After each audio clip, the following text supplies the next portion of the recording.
Okay, so now the issue here is about the manuscripts, right? We've talked before about manuscripts and how there's just, just tons and tons of copies, handwritten copies of the New Testament documents for over centuries of time. And so he's going to address this argument a little bit. Okay, manuscripts. How many times have you heard this? The thousands of manuscripts of the New Testament point to its historical reliability. Ask your pastor, your favorite apologist, your elders, this question. And I think they're going to, actually, I am very curious to see how they would answer this. But let me play a clip from Frank Turek. What are they in agreement on?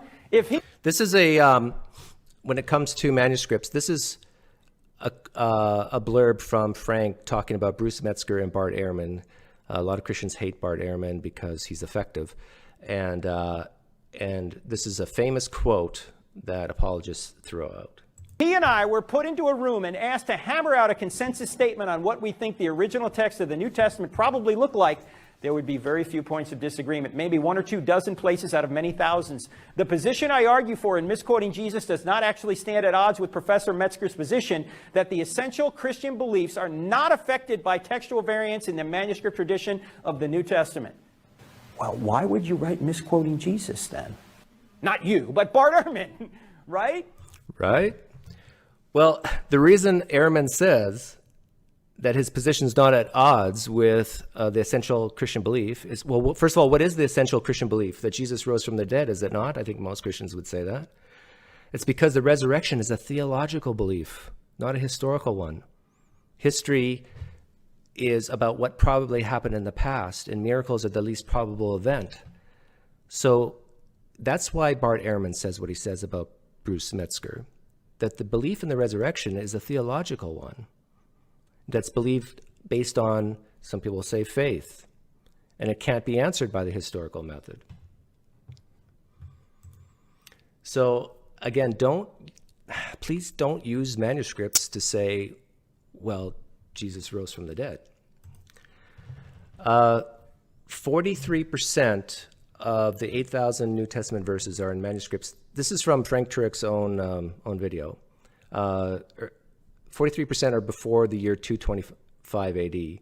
Another way to look at it is 50% of the New Testament verses are after 2 centuries, 200 years after the purported events. Over 5,700 Greek and 19,000 manuscripts in other languages, blah, blah, blah, blah, blah. You hear this time and time again.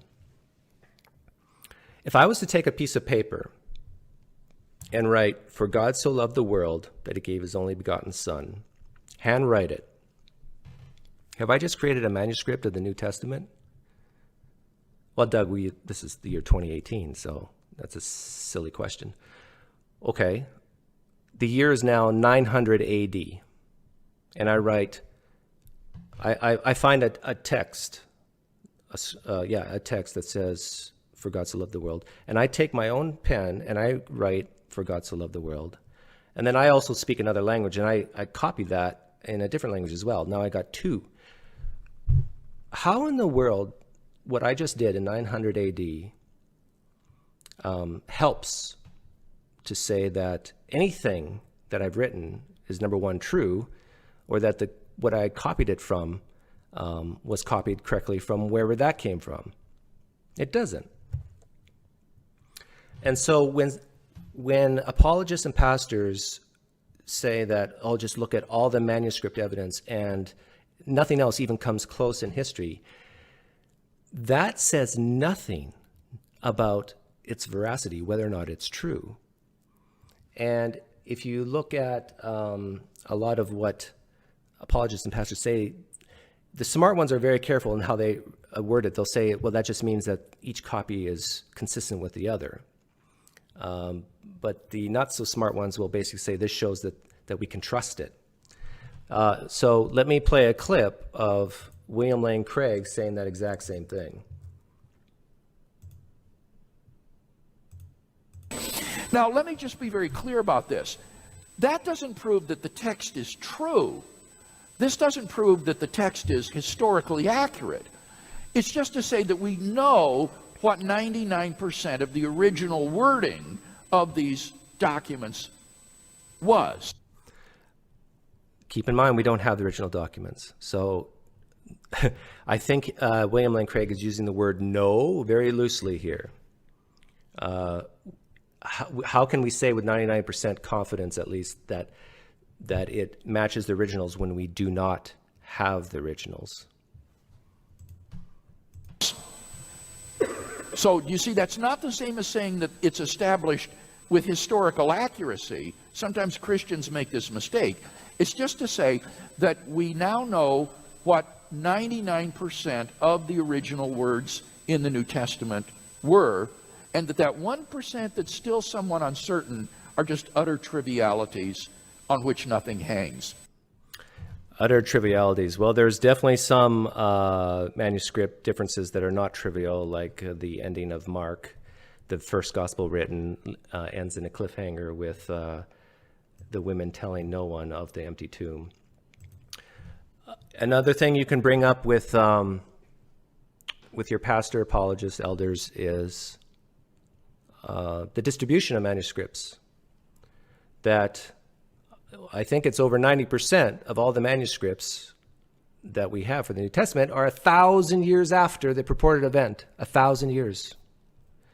Whenever, I don't think Christians, if you're listening this far, I don't think you have a choice anymore. I think every time you hear the word manuscript from this day forwards, and if you've never heard this before, this is going to stick in your head. 1,000 years later.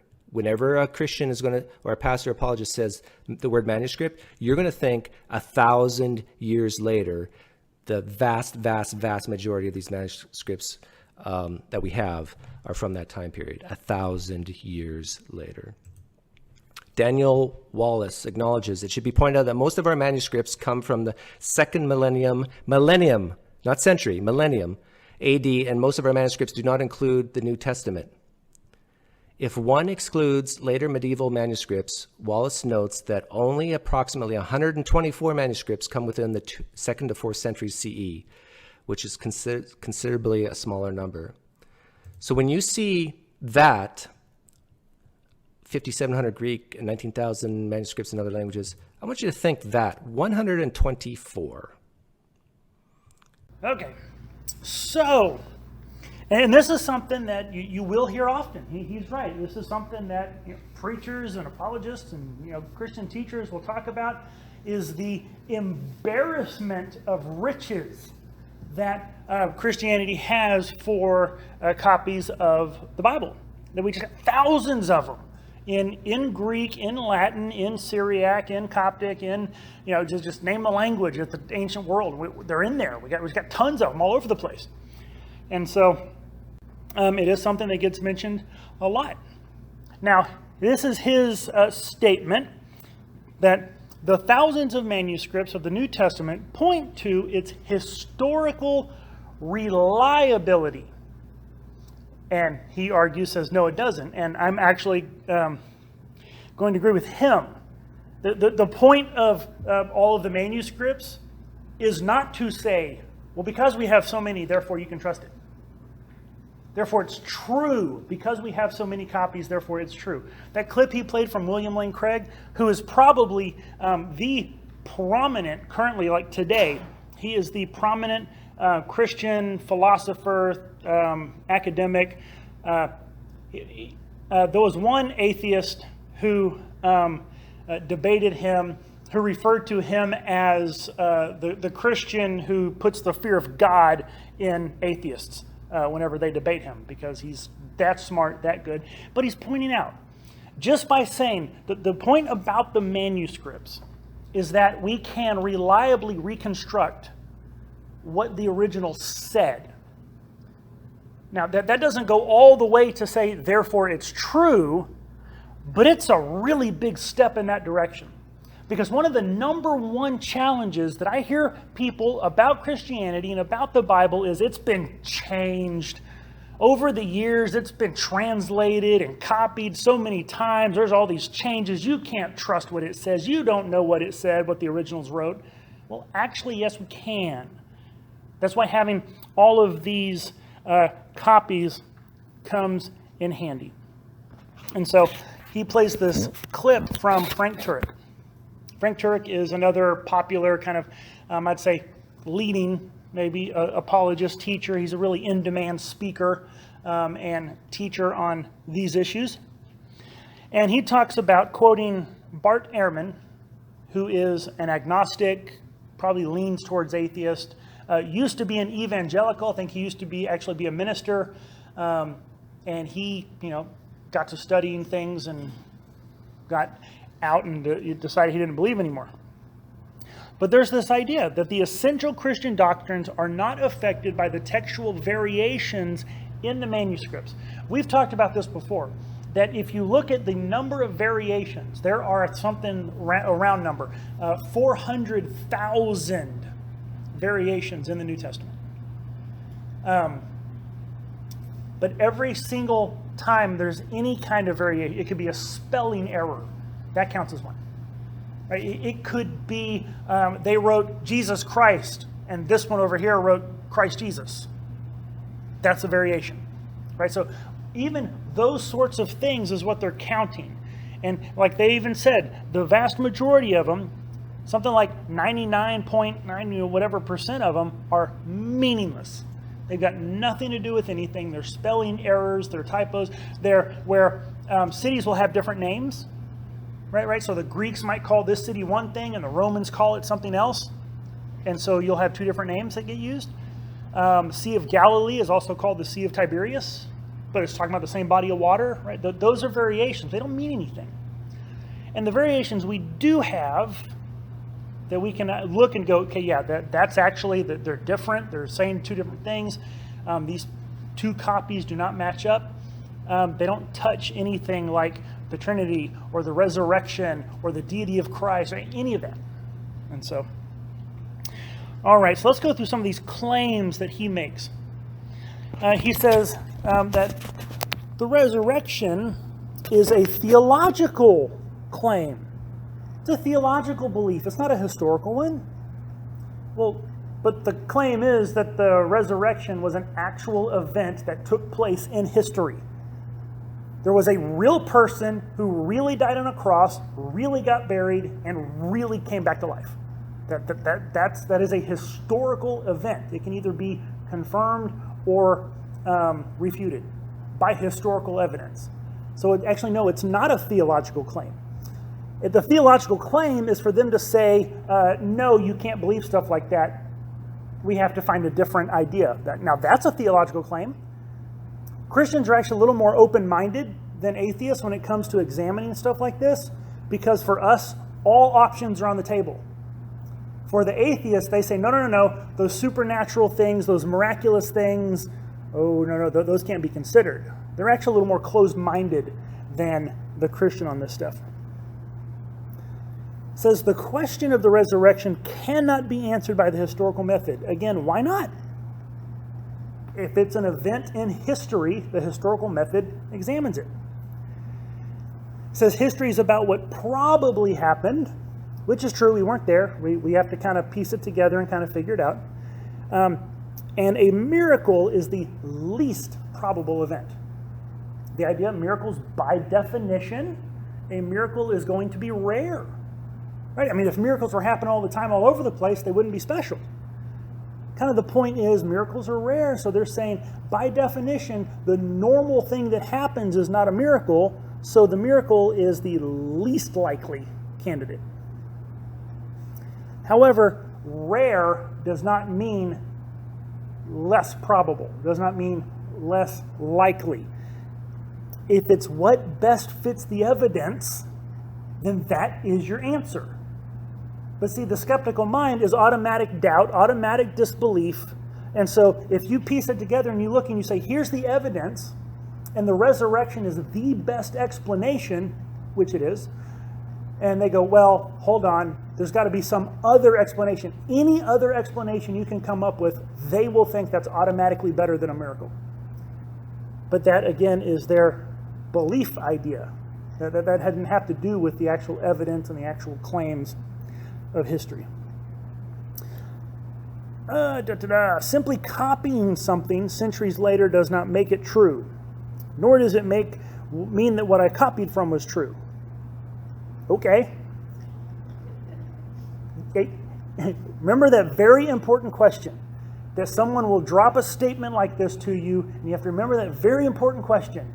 Okay, and what? Because people will throw out things like this, like they just drop some profound, just intellectual bomb on you, but it doesn't actually mean anything. Like nothing follows from that. If the question is whether or not the New Testament documents are reliable, simply making the observation that, if I write something down later or if I copy something, that doesn't mean it's true. Well, of course it doesn't mean it's true. But it also doesn't mean it's false. It actually has no bearing on the question whatsoever. We have to actually examine the historical events themselves. Just simply having the copy, again, doesn't make it true or false. Any thoughts or questions? I don't want to just steamroll on past. I want to give you a little time to think and ask. Because these are things that some folks think are very persuasive for Christianity supposedly being wrong. So he plays the clip by William Lane Craig, who basically just admits, the point we're making about all the manuscripts isn't to say, therefore it's true. We're just saying that we can have a pretty good, accurate idea about what the original said. And then from there, you analyze historically about whether or not it's true. The claim he makes is that you cannot say that you know it matches the originals if you do not have the originals. Well, we can have a pretty high degree of confidence in its accuracy, right? This is the entire field of textual criticism. There are thousands of historians that this is what they do, not just with the Bible, with any historical document, where they take the copies and they look at the differences and they try to figure out the differences and why they're different, and the older ones are probably the ones that are more accurate, and they try to piece together what did the original actually say and look like. This is not uniquely a biblical thing. If this right here, what he says, is true, we can't know anything about history. There is no historical document that we can trust or believe, and so therefore anything that's written down, any historical evidence that comes from a document, we might as well just throw it out the window and forget about it, because if his standard is true, we can't know anything. Of course, that's not true, right? Historians the world over would agree about things like Julius Caesar and Alexander the Great and different events throughout history that we have far less material about than we have for the Bible. If you remember, a few weeks ago I gave this example of Aunt Sally's secret sauce, right? It's like, let's say Aunt Sally had this secret recipe and she wrote it down and copied it and gave it to 3 of her friends, and then they let 10 of their friends copy it, and then she lost her recipe to her magic, beauty serum that kept her young. And then she went to her friends and they lost theirs too. So they gathered up all the other copies that everyone else had copied, and they found out that some were missing ingredients, some had the steps of the recipe out of order, some had things that just weren't even in there in the original, right? Some were, coffee stains and things were smeared and you couldn't read, some had things torn off.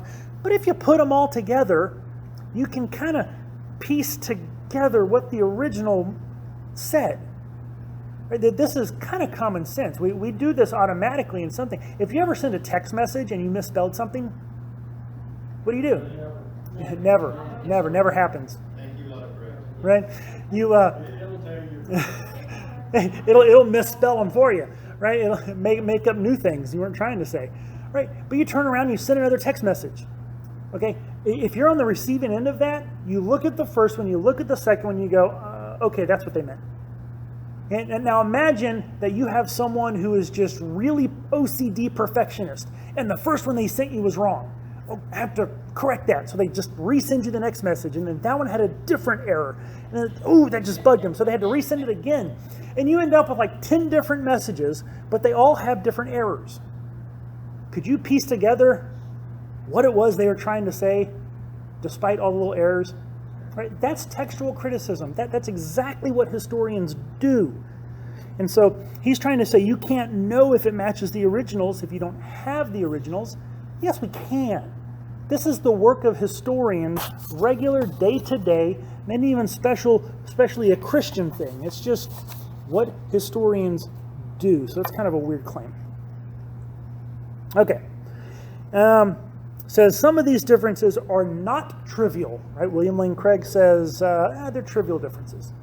Spelling errors. Right? There are things about the name of a city, stuff like that. And he says, no, these are not all trivial. You have things like the ending of Mark. And he says that the Mark abruptly ends with the women not going and telling anybody. But you pointed out there's actually quite a bit that follows. Well, here's the thing. Most scholars think that the ending of Mark is an addition. It was not part of the original. That whether it was lost somewhere, that it got torn off, whether someone just didn't like it, or whatever it was, the very earliest copies that we have of Mark do not have those last, I think it's 11 verses. And then later on, they have them. And so a lot of scholars think, okay, well, someone, the original ending maybe got lost, and then some scribe down the road figured that can't let it end like this, and so they, finished out the story. Well, but here's the thing about that. There is, even if that's true, and those last, I think it's 11 verses of Mark were added later, nothing in them is false. Every single detail in the ending of Mark is mentioned somewhere else, and actually perfectly fits the story of Jesus and other information that we get from other writings. There's nothing in there that would be unique and false. It's all repeated somewhere else. And so that wouldn't actually change anything.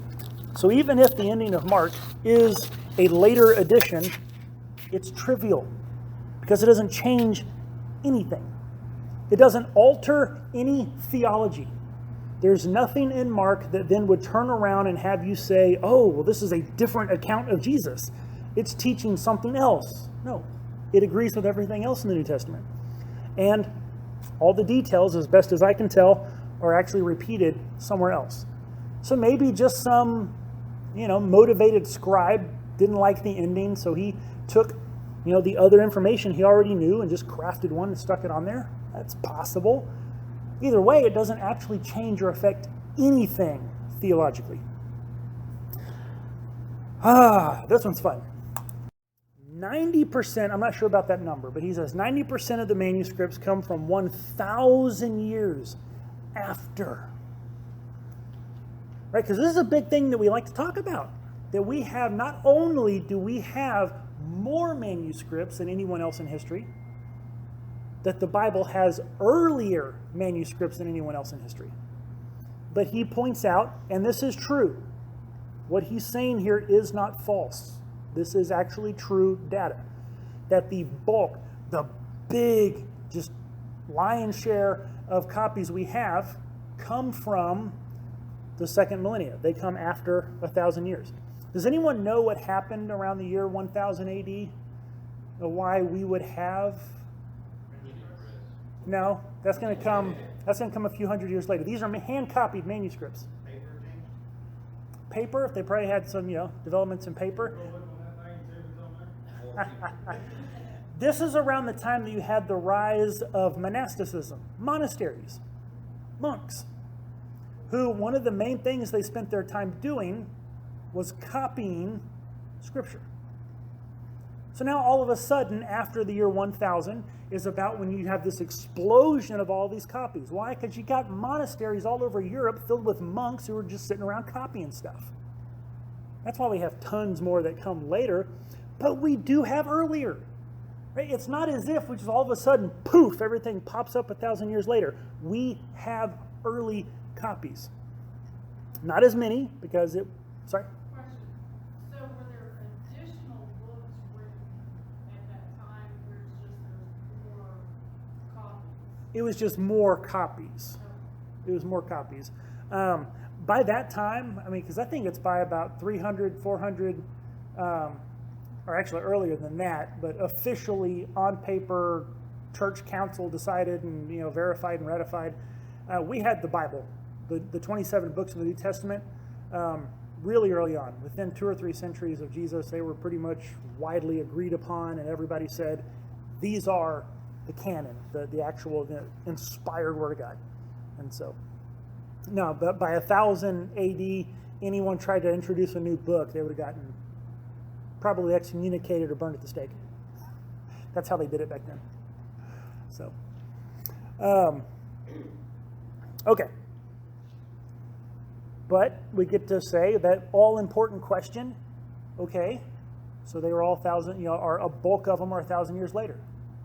And what am I supposed to gain from this? Notice, now I don't want to try to assign nefarious motives to him. I don't know if he realized he was doing this, but he seemed to stress very importantly that number 1,000 years sticks in your head.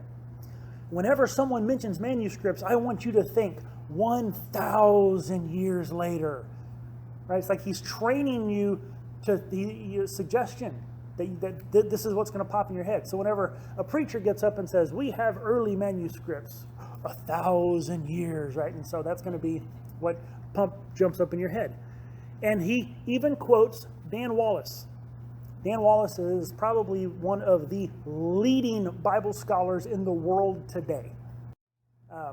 And he even points out that most of these come from 1,000 years later, and that the manuscripts we have from the 2nd to 4th century are only about 124 manuscripts.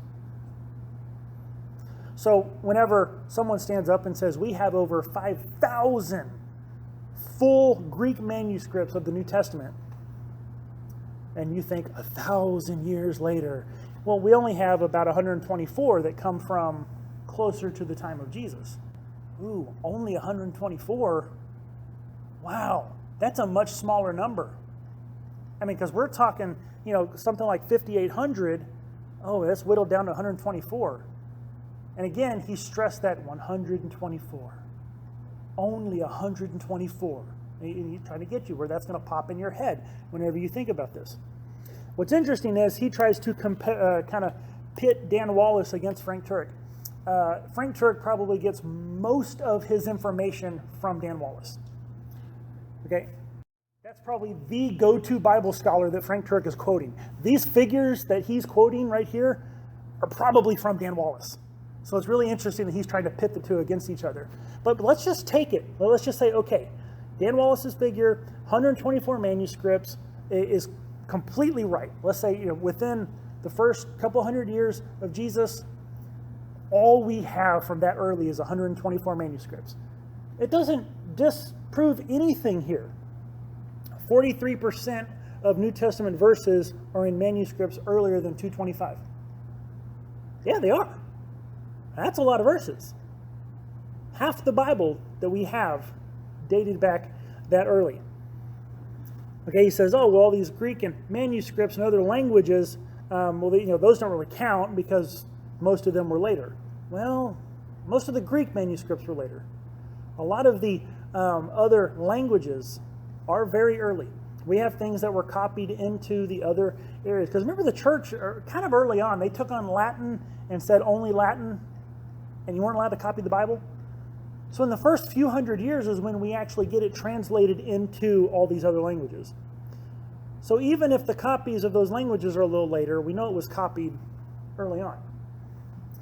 And so, I mean, if you take a Latin copy of the New Testament from Rome and you compare it to a Coptic copy from Egypt, and you put them side by side and you go, wow, hey, they still match up, even though they're separated by several centuries and several thousand miles.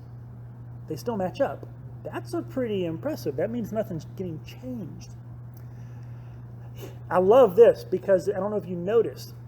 He started to read through point number 2, and then he trailed off, blah, blah, blah, blah, blah, so on and so on. Well, gee, why would he not want to mention the fact that over 36,000 quotations from early church fathers exist? Early church fathers, meaning 1st and 2nd century, 3rd century, that they were quoting the Bible. Here's a quote that he doesn't mention from Dan Wallace, who says that we have so many quotations of the New Testament from the early church that you can recreate the New Testament several times over, just from the quotations of the early church fathers. We have those. We didn't want to mention that. And then there is the accuracy, because we can figure out.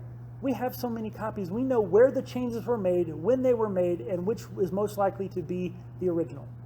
And we can piece that together with a very high degree of accuracy. But let's just say, I love this. All right, he wants to point out and say, only 124. Only 124. Where did my... Uh-oh. Where's my... Did I not have...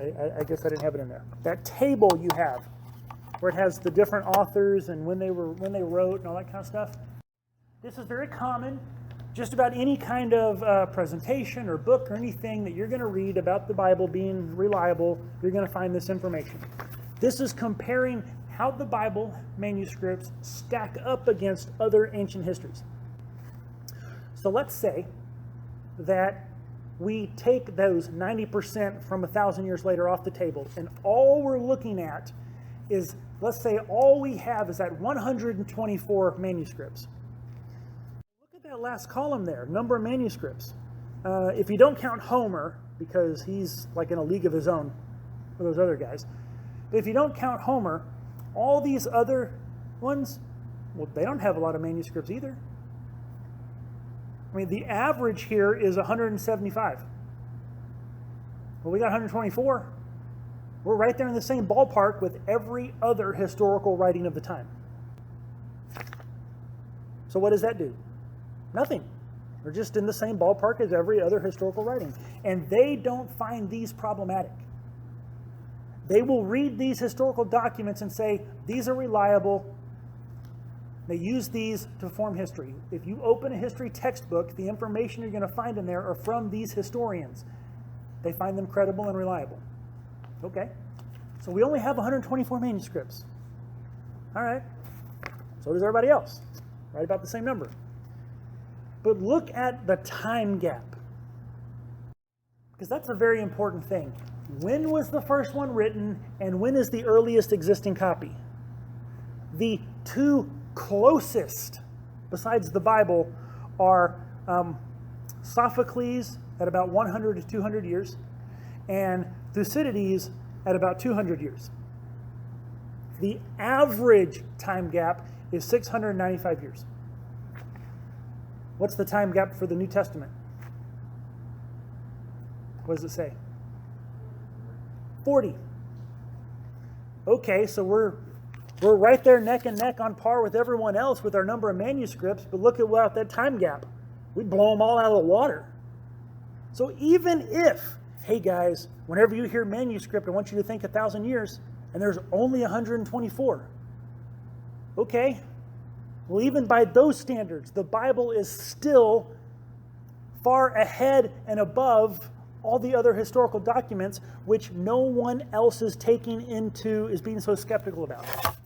They don't doubt those. They don't say, oh, no, you cannot trust Herodotus. Right? They're not saying the Caesar's Gallic Wars, we got to question that. No, the Bible, even with the low numbers he's arguing for, the Bible still has better cred. The Bible still has higher qualifications. So what exactly is it he's trying to prove? Because even by his lowered standards, the Bible's still top dog and is showing itself to be reliable and accurate.